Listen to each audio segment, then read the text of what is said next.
In this video, we'll continue fine-tuning code using the Application Explorer code.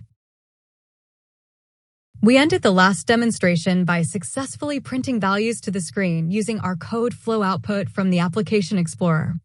Now we'll clean up our code and make it look like a complete script that will return the result from both 1 and 2 companies. We'll begin by creating a new file called get1company.hbx.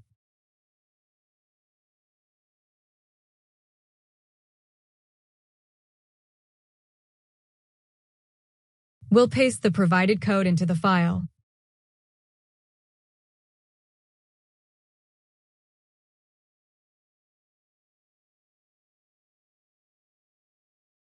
Notice we're still using trad as the starting transaction, but we cleaned up the screen cursor position information we don't need for these scripts.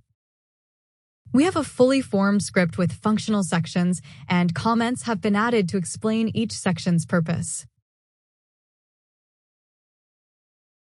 Now we're using the company name for the field name and its value instead of what we did in the previous demonstration, which was the number of shares held and the value of those shares. So let's go ahead and run this script and see what happens.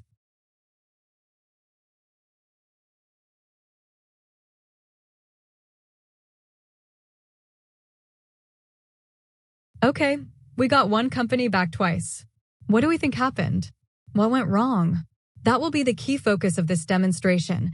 What do we need to do to navigate back and forth between screens in the application? Well, we need to back out using the PF3 key.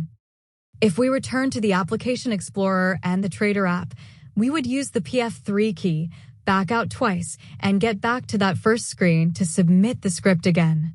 So, let's add the PF3 keys into our script and try again.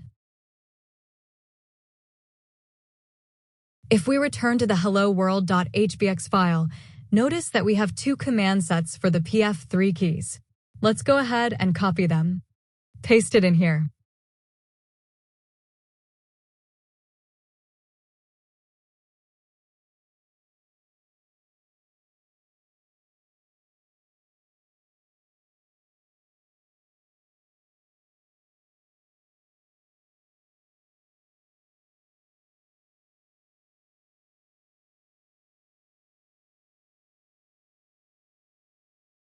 That's it. Let's see what happens.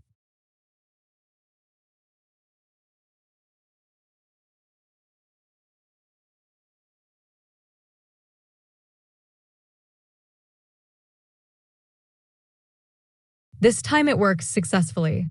So now what's happening? We entered our trad starting transaction and executed an enter, the same as typing trad and pressing enter in the app.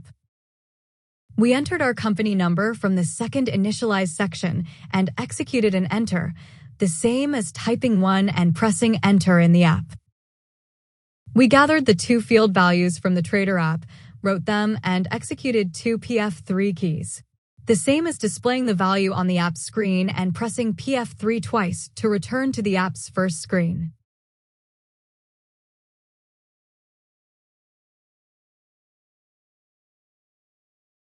We can then set the company number to 2 and start over again, the same as typing 2 and pressing enter in the app.